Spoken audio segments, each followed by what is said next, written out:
Acompanhe o texto, a palavra santa e inerrante do nosso Senhor. Ordena e ensina estas coisas. Ninguém despreze a tua mocidade, pelo contrário, torna-te padrão dos fiéis na palavra, no procedimento, no amor, na fé, na pureza.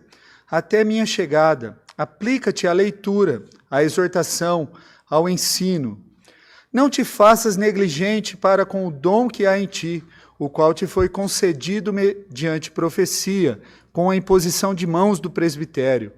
Medita estas coisas e nelas sê diligente, para que o teu progresso a todos seja manifesto. Tem cuidado de ti mesmo e da doutrina. Continua nesses deveres, porque, fazendo assim, salvarás tanto a ti mesmo, como aos teus ouvintes. Oremos, irmãos. Santo Deus, eterno Pai, graças te damos, ó Deus, por tua palavra, que ela foi lida, Senhor, que o teu Santo Espírito, ó Pai, aplique em nossos corações, ó Deus. Usa o teu servo, nós oramos em nome de Jesus. Amém. Irmãos, sempre antes de uma partida, uma final de um campeonato, uma partida decisiva, seja ela de futebol ou de um outro esporte, sempre surge um atleta, um jogador, líder ou o próprio técnico e chama a sua equipe para uma preleção. E lá ele vai dirigir palavras motivacionais para que aquela equipe entre em campo e brigue, lute e jogue o melhor que eles podem. Né? E 1 Timóteo 4, de 11 a 16, parece que Paulo, depois de ter dado várias instruções, ele está no fim dessa preleção e ele está lá chamando Timóteo, motivando Timóteo a seguir, motivando ele a continuar, a não desanimar. Ele tinha acabado de encorajar Timóteo para se manter firme na sua fé, trabalhar duro, e ele segue com a preleção.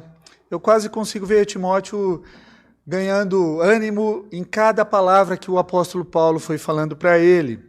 E a primeira coisa que o apóstolo Paulo disse para ele é ensinar. Ensina tudo que eu acabei de falar para você. Ensine, diz para todos. Era o trabalho de Timóteo o quê? Encorajar as pessoas, buscar a fé. Devemos fazer o mesmo. Depois, o que acontece? Paulo é específico. E a intensidade começa a subir. E aí o nosso primeiro ponto seria então, Timóteo, não se intimide, lidere com a sua vida, com o seu exemplo. Timóteo era um jovem, provavelmente o que tem havido é que algumas pessoas o desprezavam por sua idade.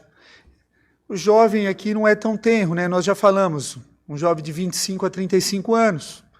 Mas era considerado jovem dentre os anciãos da igreja.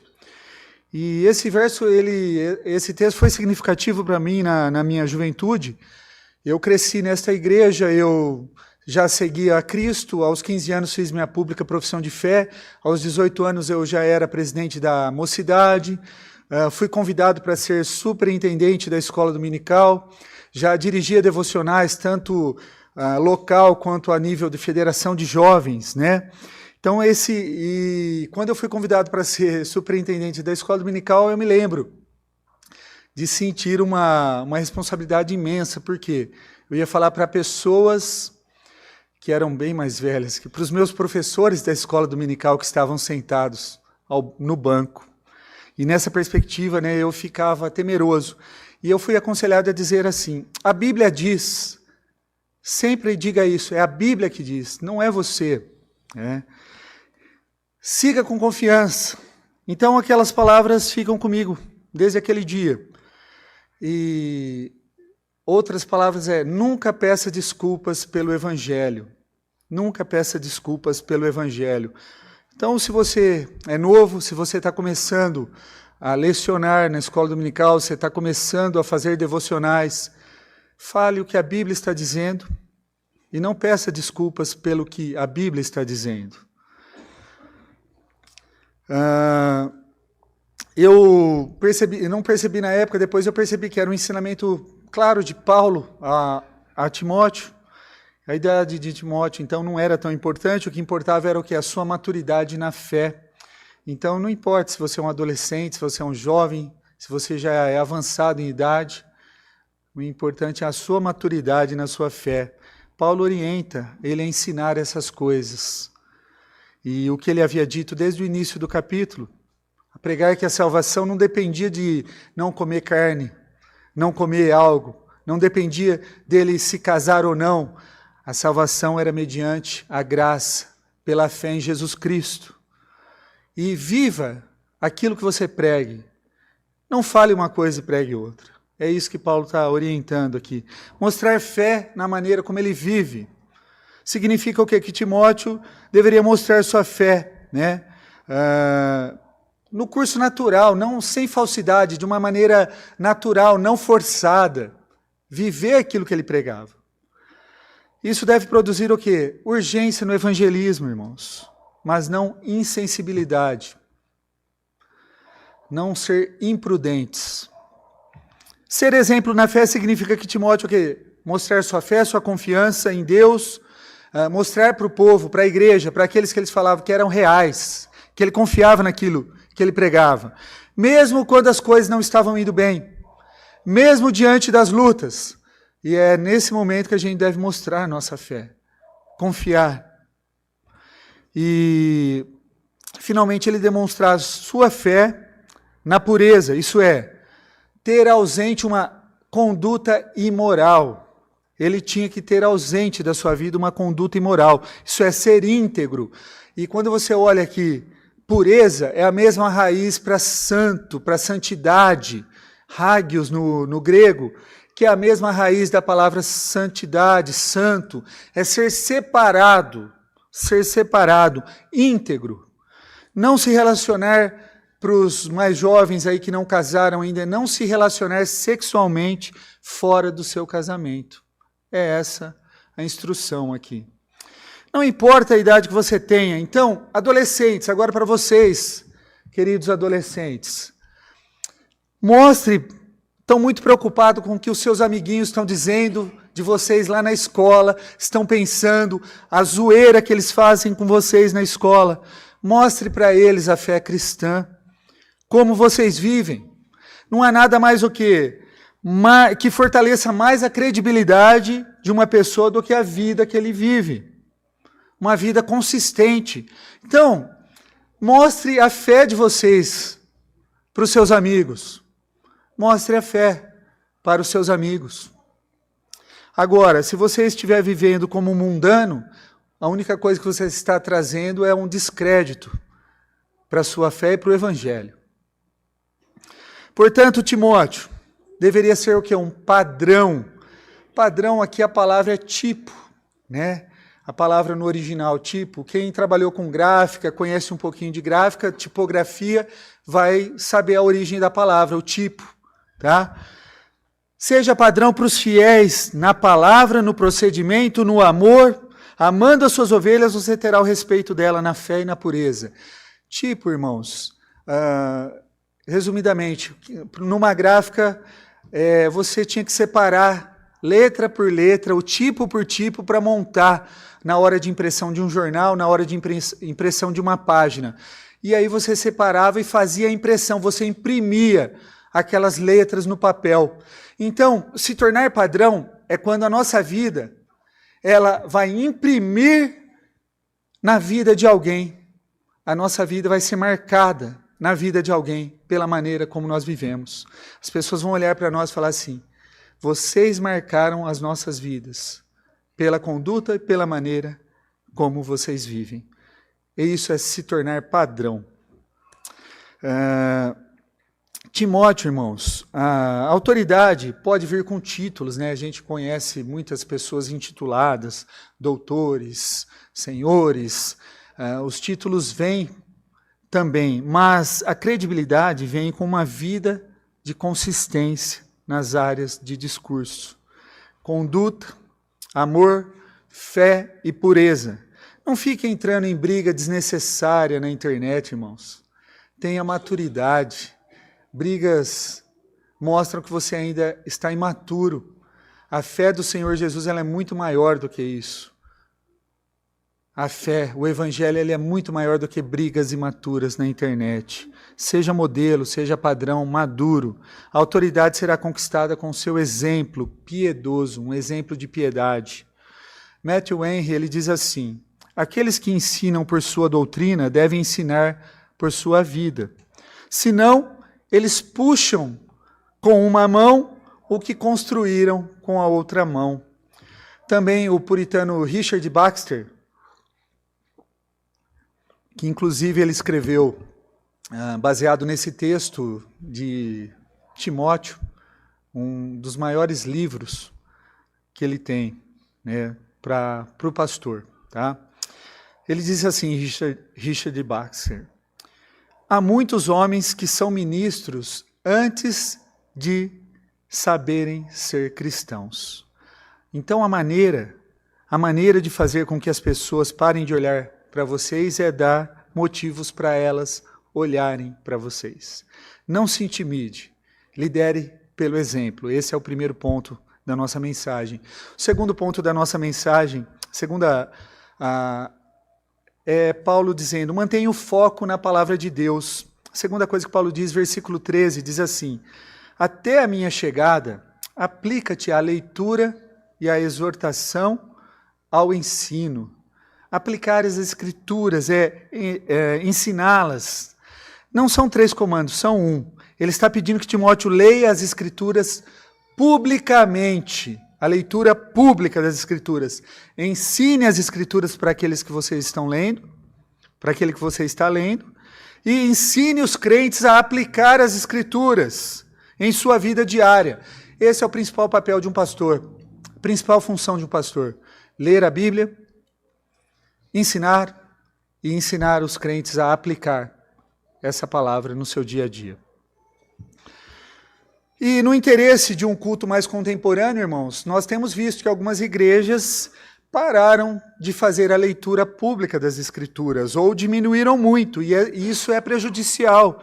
Por quê? Porque se você entrou nessa igreja aqui pela primeira vez, você viu que nós temos a leitura da palavra, que é um chamado à adoração, e aí nós adoramos a Deus com uma oração e com um cântico. Depois nós lemos a palavra de novo e confessamos a Deus os nossos pecados, e após a confissão nós o louvamos.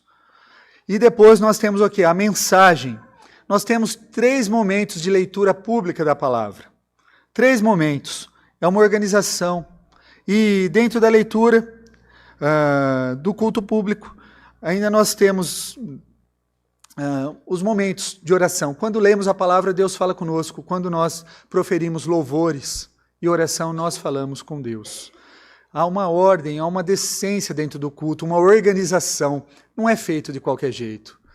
Não é jogado, não é do jeito que você quer. É do jeito que a palavra de Deus nos diz que deve ser. E ainda hoje, se o coral, por exemplo, se o grupo de louvor toma todo o tempo e deixa um pequeno tempo para exortação e ensino, fica desajeitado, fica ruim. Por isso que na nossa igreja não tem o tal do louvorzão. Nós nunca convidamos, nós convidamos um culto de louvor. O louvor faz parte de um culto a Deus. Louvorzão, o que os jovens costumam fazer? 2 horas de música, 1 hora de música. Pastor, o senhor fala 15 minutinhos só, tá bom? É sempre assim. A palavra é o mínimo que eles querem. Eles querem cantar, querem se esbaldar, querem louvar. Não tem nada de errado com isso. Mas a parte principal é a palavra. A palavra é o foco, é o principal. Por quê? Porque a palavra de Deus é que muda as pessoas e não a nossa percepção, a nossa fala, os nossos interesses, tá? As nossas observações interessantes, mas é a palavra de Deus que muda as pessoas. Um comentarista também diz assim: se não há leitura feita no púlpito, exortação, ensino, a leitura clara e a interpretação de uma porção adequada da Santa Escritura é a parte mais importante do culto público. E ainda hoje, se o coral, o grupo de louvor, toma todo o tempo e deixa pouco tempo para a exortação e o ensino, algo fica desencaixado. Timóteo, pois, deve continuar dedicando atenção a esses importantes assuntos. Timóteo não era apenas para ler, então, as Escrituras. Ele devia o quê? Ensinar as Escrituras, irmãos. E aplicar esses ensinamentos à vida diária. E é por isso que nós fazemos a chamada pregação expositiva. É quando você vai a uma passagem da Escritura, explica o que a Bíblia está ensinando e em seguida você mostra como ela se aplica à vida diária. Acreditamos que a melhor maneira de fazer isso é sistematicamente passando por uma sessão ou por um livro inteiro da Bíblia, em vez de pular de texto em texto. As vantagens de uma pregação expositiva, elas são inúmeras. Primeiro, nós permitimos que a Bíblia decida e defina a agenda dela. Então, não adianta eu pular um texto. Eu vou ter que falar sobre aquele texto, quer eu goste ou não. Ela vai definir a agenda. Em vez de falarmos o que nós estamos confortáveis e sentimos à vontade para falar. Tá? A ênfase das Escrituras, será aqui. Nós seremos mais equilibrados no nosso entendimento. Segundo lugar, as pessoas terão um pano de fundo. Nós estamos falando aqui de um jovem que foi separado por Paulo, acompanhou ele nas viagens e depois foi deixado na igreja de Éfeso para pastorear aquela igreja. Então a gente começa a enxergar um pano de fundo. À medida que a gente vai expondo, eu não preciso ficar voltando, porque vocês já têm o pano de fundo. Da onde é essa carta? Para que é essa carta?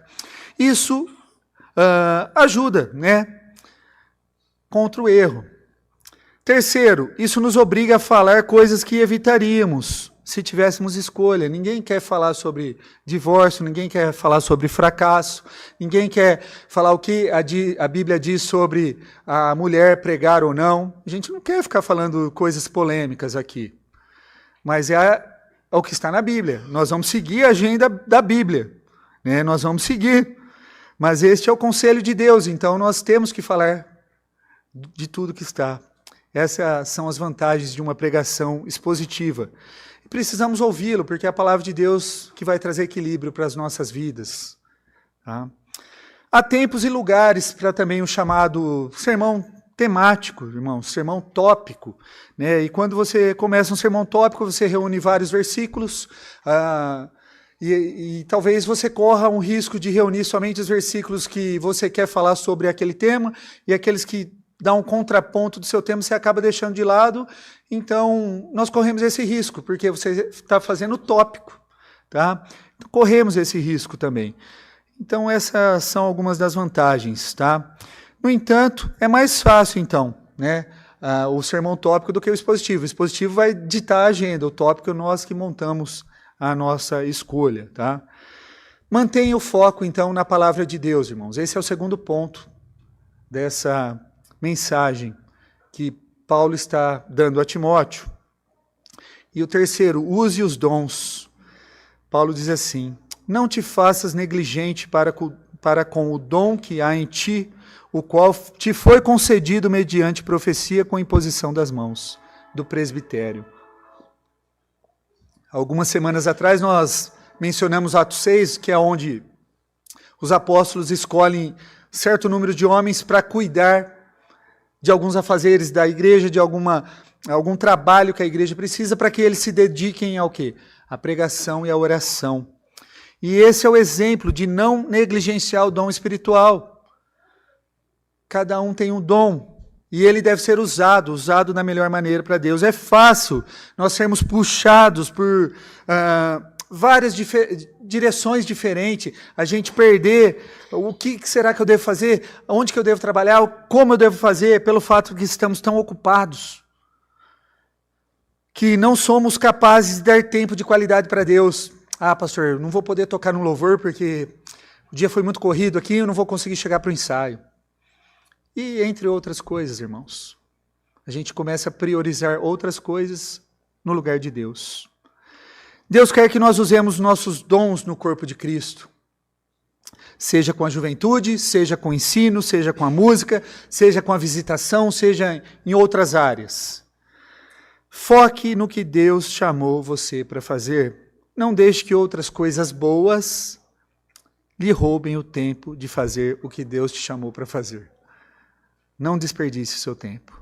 No caso de Timóteo, isso ocorreu em Listra, quando Paulo estava na sua segunda viagem missionária, encontrou o jovem Timóteo, o encorajou, levou-o para ser o seu acompanhante na viagem, para acompanhar ele e ser um conservo ali na viagem, o ajudando, o servindo.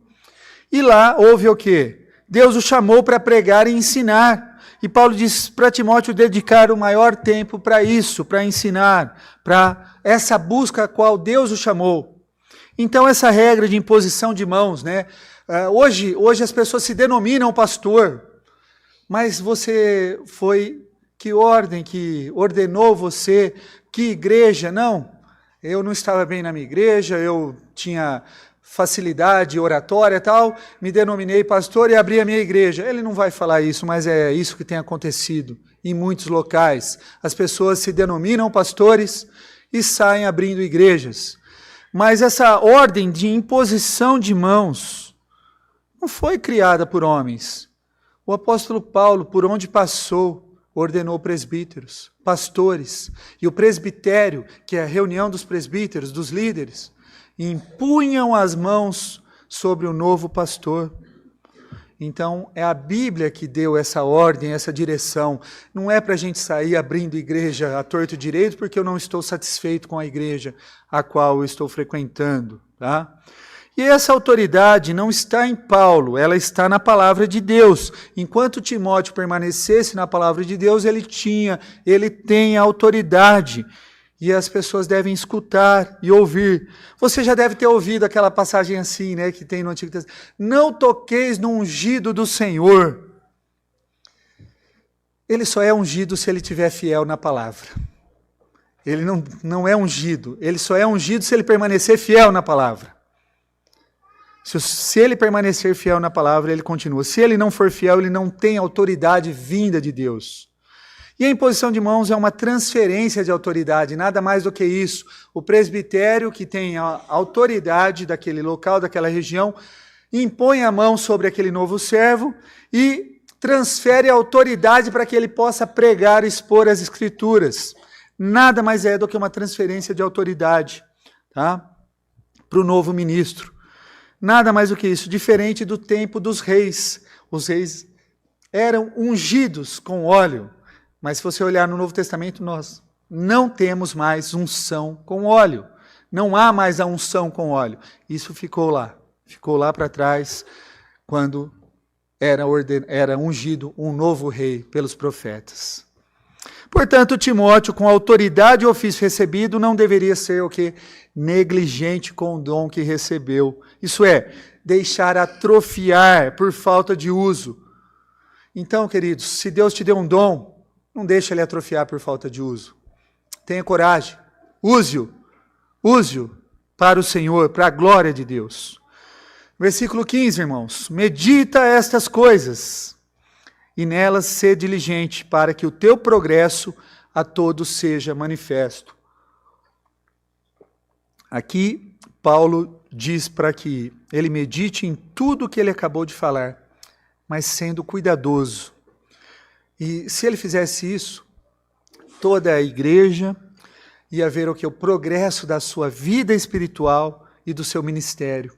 E assim ninguém desprezaria a mocidade de Timóteo. É isso que ele quer dizer aqui no versículo 15. E a última orientação diante dessa preleção que o apóstolo Paulo está dando para Timóteo é o versículo 16. Tem cuidado de ti mesmo e da doutrina. Continua nesses deveres, porque fazendo assim salvarás tanto a ti mesmo como aos teus ouvintes. No capítulo 5 nós vamos ver, né, que Paulo orienta a Timóteo, né, a beber, não só beber água, mas beber água misturada com vinho, né, fazer uma sangria para curar suas feridas no estômago. Então por que o apóstolo Paulo está admoestando dessa maneira também? Porque parece que Timóteo era alguém introspectivo, alguém que precisava ser encorajado, ser o quê? Motivado, que precisava de um empurrãozinho. E é isso que o apóstolo Paulo está fazendo aqui. Então, se você leu aquela passagem lá, né, tome um pouco de vinho, não use esse texto como desculpa para você beber, não, tá bom? Esse não é um texto, não, porque ali é água misturada com vinho para curar as enfermidades do estômago, tá bom? Esse texto não serve para você usar como desculpa para você beber vinho. O que Paulo está dizendo aqui? Tenha cuidado de ti mesmo e da doutrina, né?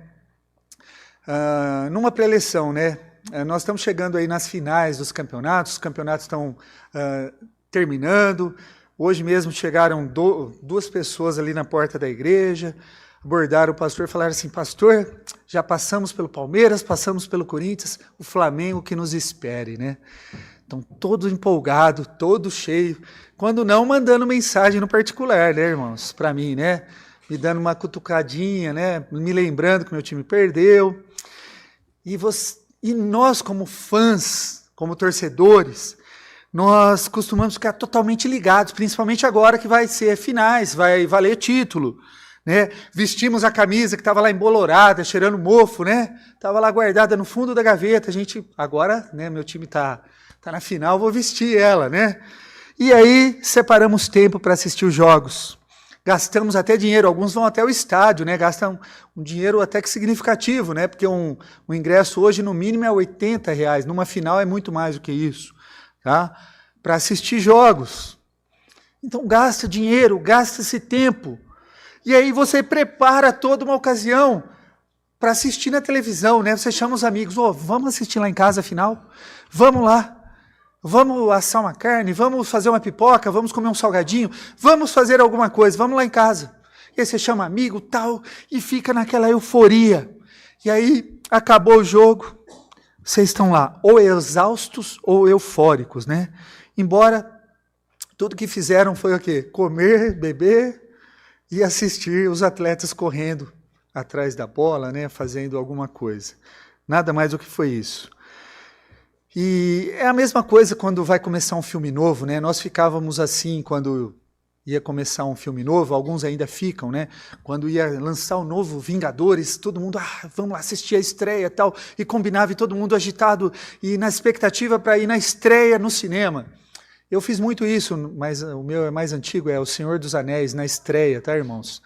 Eu fui assistir a trilogia na estreia no cinema, eu me programei, eu separei dinheiro, eu fui lá. E nós fazemos isso.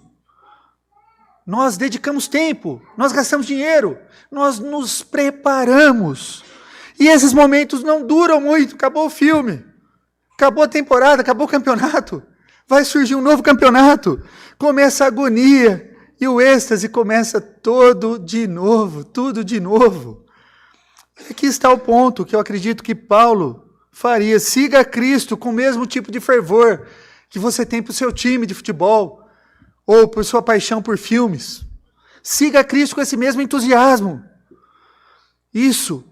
Por quê? Porque isso importa eternamente para a sua vida. O filme e o jogo não. Separe tempo na sua agenda, separe dinheiro no seu orçamento, conte aos outros, convide seus amigos, esteja atento, invista no avanço do reino de Deus. Ele está nos convocando, meus irmãos, para a busca da excelência em nossa caminhada com Cristo. Cuidando de si mesmo, né? Cuidando de si mesmo e da doutrina. Ele ensinará com zelo e dedicação. Ele precisa permanecer ou perseverar nessas coisas. Ou seja, na vida santa e na vigilância, em referência ao ensino das Escrituras. E aí ele diz mais algumas coisas. Continua nesses deveres. Por quê? Fazendo assim, salvarás tanto a ti mesmo, como aos teus ouvintes. Aqui o salvarás é diferente do salvarás da semana passada. Aqui o salvarás é eterno, irmãos. Pois se Timóteo continuar a pregar o evangelho com fidelidade, ele vai salvar os seus ouvintes. Isto é, através da pregação da palavra, porque a fé vem pelo ouvir e ouvir da pregação. Não é nós pastores, nós professores, nós pregadores que salvamos ninguém. Mas Deus usa-nos como instrumentos seus para que outros venham à fé através da fiel pregação da palavra. Somos apenas instrumentos. E por que você fala, mas pastor, lá salvar era no sentido de curar, de ajudar, e aqui o salvar é salvação eterna mesmo, é a salvação dos seus pecados? Por que é assim? A melhor coisa, meus irmãos, é a gente entender o contexto. E, por exemplo, a palavra manga, né? Manga, se eu falar para vocês, vocês podem pensar a manga de uma camisa, você pode pensar a fruta manga, os mais antigos que conhecem a manga do carburador, né? Eu tive carro a carburador que tinha a manga do carburador. Então, o contexto, então se eu chegar lá, Tassiana, traz uma manga para mim. Eu não estou pedindo nem a manga do carburador, nem a manga da camisa, provavelmente é uma fruta. É isso que nós precisamos entender. E aqui o contexto que Paulo está dizendo é o salvarás no sentido eterno, de salvar a sua alma. A palavra aqui é para salvar a sua alma. Tá? Então, eu quero que os irmãos entendam isso. Um pastor chamado Chuck Swindoll, né, ou traduzindo o nome dele, Charles Swindoll, os livros em português acho que está como Charles Swindoll. Diz assim, antes da tragédia eu vou voltar mais para os mais antigos também, os mais novos depois podem pesquisar, tá? A tragédia aconteceu, eu era criança, foi em 86, 87, da Challenger, o ônibus espacial Challenger. Os astronautas costumavam brincar antes da tragédia. Eles costumavam brincar assim, realmente é para pensar duas vezes aqui dentro, quando percebemos que tudo nesse projeto foi construído de acordo com o nível mais baixo. E isso não é nada engraçado. Eles brincavam assim. Muitos, ouso dizer, a maioria, em suas vidas, vivem de acordo com o nível mais baixo. Vivem, o seu padrão sempre será o quê? O comum. Quando escolhem o mais caro ou refinado, serão criticados. A maioria nunca vai entender. Eu o desafio a isso. Há momentos, irmãos, que presentes melhores não só são apenas apropriados, mas eles são o quê? Essenciais. Assim como compras e expressões de amor e de adoração, especialmente, devem ser o quê? Especiais, essenciais, se nós estamos determinados a viver acima da mediocridade. Esse trecho é retirado de um livro do Charles Swindoll, que se chama Vivendo Acima da Mediocridade. Provavelmente ele usou essa ilustração da Challenger, porque o livro foi lançado nesse ano de 87. Tá? Eu espero que você chegue a esse ponto da sua vida, quando você escolher saborear a vida, tirar umas férias em que você pode usufruir, desfrutar dela de uma maneira agradável, comprar algo especial para você. Mais do que isso, eu espero que você chegue a esse ponto, principalmente no seu relacionamento com Deus, no nível mais alto, não no nível mais baixo. Não no senso comum, mas viva o seu relacionamento com Deus no nível mais alto. Ouse confiar nele, entregue-se sem restrições ao Senhor para servi-lo. Doe generosamente para honrá-lo. Um CEO de uma empresa de tecnologia nos Estados Unidos escreveu no The Wall Street Journal: o maior desperdício dos nossos recursos naturais é o número de pessoas que nunca atingem o seu potencial. Saia da pista lenta, vá para a pista rápida. Se você acha que não pode, não vai. Se você acha que pode, há uma boa chance de você conseguir, que você o faça. E fazendo, o esforço fará com que você sinta uma pessoa transformada. Reputações são feitas pela busca de coisas que não podem ser feitas. E se você buscar pelo nível mais baixo, será chato. Se você buscar pelo nível mais alto, você estará voando. Queria deixar algumas aplicações e uma conclusão aqui para esse trecho. Primeiro, se você quer liderar, faça da maneira como você vive a sua vida. Se você viver uma vida de consistência e graça, os críticos terão muito pouca munição contra você. Segundo lugar, devemos ser, antes de tudo, o povo do livro, o povo da Bíblia. O povo da Bíblia. Devemos entrar nesse templo procurando uma palavra do Senhor, O meu desejo quando eu entrar num templo é procurar a palavra do Senhor. Isso deve ser verdade, seja para um estudo bíblico, seja para uma reunião de jovens, escola dominical. A palavra do Senhor eu devo buscar. Nós devemos ter fome da palavra de Deus. Mais do que da música, mais do que da comunhão ou de qualquer outra coisa. É a palavra de Deus que é mais poderosa do que uma espada de 2 gumes. Se alguma vez você encontrou ou encontrar uma igreja que está economizando no ensino das Escrituras, sabe o que você deve fazer? Encontrar outra igreja. Terceiro lugar, dê prioridade na sua vida ao que você pode fazer com o seu dom no serviço do Senhor. Não distraia ou sobrecarregue com outras coisas. Sejam fiéis aos dons que Ele te deu. Buscai primeiro o seu reino e a sua justiça. As demais coisas vos serão dadas, vos serão acrescentadas. Em primeiro lugar, o reino de Deus e a sua justiça. E finalmente, irmãos, siga a Cristo com alegria. Uma alegria que vai te motivar no seu trabalho, uma alegria que vai te trazer motivação para toda a sua vida. Pare de misturar emoções. Pare de olhar para o que é mínimo. Nós podemos começar a olhar para o que é o melhor, para procurar fazer o melhor para Deus, por Cristo, por seu reino. Ele merece o melhor do que nós temos, o melhor da nossa adoração, o melhor do nosso louvor, o melhor de quem nós somos. Pense grande, pense no máximo, não pense no mínimo, não. É hora da igreja, de Deus, buscar o que é bom, o que é excelente, com toda a energia que nós pudermos reunir. E se fizermos isso, não apenas causaremos impacto, mas seremos impactados com o quê? Com o que Deus pode fazer em nós e através de nós. E isso será muito gratificante, irmãos. Não tome a minha palavra por isso, mas teste-a por si mesmo. Leia, estude a palavra de Deus. Que Deus nos abençoe, irmãos. Maranata, né? Vem, Senhor Jesus.